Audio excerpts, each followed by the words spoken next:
Alright guys, your 19th XHTML and CSS tutorial, and this is going to be a sweet one. So what I want to teach you guys first is how to properly align text like center justified, and you can also make it left justified, which it is by default, or make it right justified. So the first thing that we need is something that we can center on our page. So just go ahead and make something like a header 3.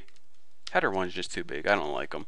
So make a website. Let's see what I would have. Like if I made a blog. So Bucky's blog. And that looks pretty good. So that's what we want the title to be. But if we go ahead and save it right now, look at this. It's on the left hand side of our website, and that just looks dumb. Title should never be on the left hand side. What is this? Like you know, I don't know. I can't think of a good example, but I want this title in the middle is what I'm trying to say. So in order to do that, go ahead and write header 3, of course, and inside your curly brackets, the property that we need to change is called text minus or dash. I wonder what the correct term for that minus sign is. If you know, leave me a comment so I won't mess up in the future tutorials. Anyways, text minus align, and you can either have there's one of 4 things you can do. Left, which is by default, which you just saw. Center, which we're going to make this.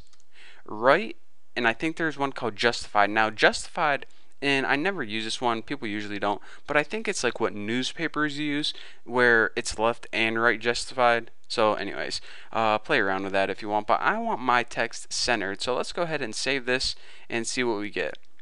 Refresh and check it out. Our title is now centered perfectly on our web page. Pretty sweet, huh?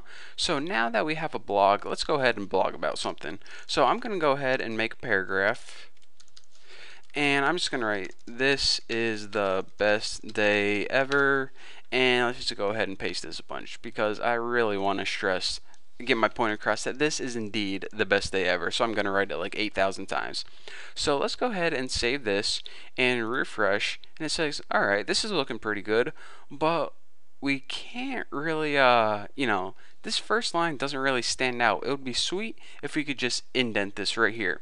So you get this brilliant idea to go in here and write space, space, space, space, space, space, space, about 15 spaces. That looks pretty good. So let's go ahead and save this, refresh, and what the heck? What's going on? It's not working. Did we break it? No. Remember that XHTML is white space insensitive. So it takes that white space and pretty much is like, yeah, I'm just going to ignore that. So anytime we want to add an indent on our paragraph, which you want to do a lot of the time actually, you need to add a special property called text indent.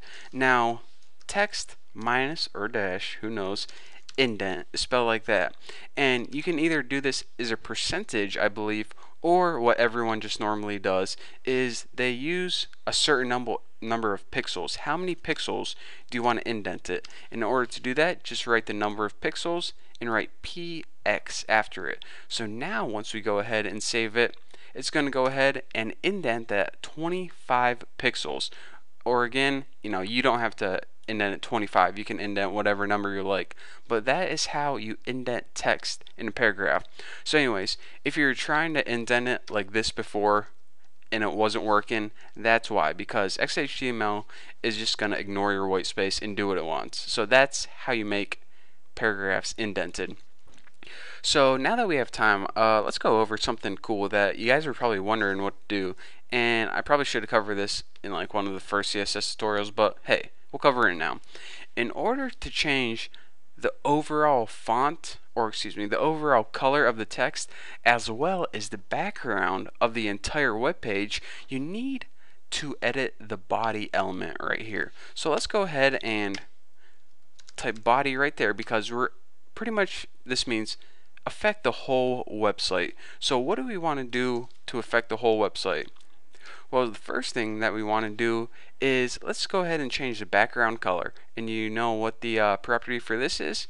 Well, if you guess background minus color, you are correct. So let me make sure I spelled that right. Background color, yep.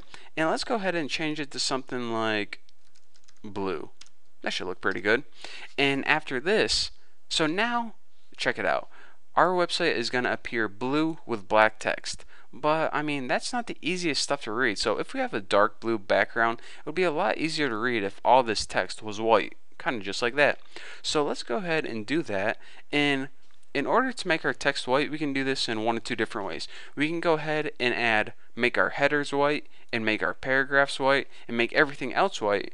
Or what we can do is we can just go ahead and add a color white property, like this, color white property, to the body, and since everything else is in the body, it's going to get affected as well. So it's a lot easier than going through each one of your elements and changing it to white. Just change your overall body to white, and that's going to affect anything that's in it. So let's go ahead and save that and see what we get.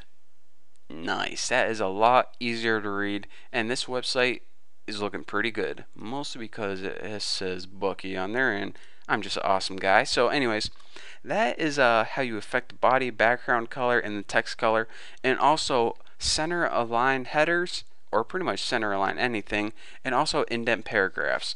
So I hope you guys enjoyed. I'm guessing you did. So thank you guys for watching. Don't forget to subscribe, and I'll see you guys next video.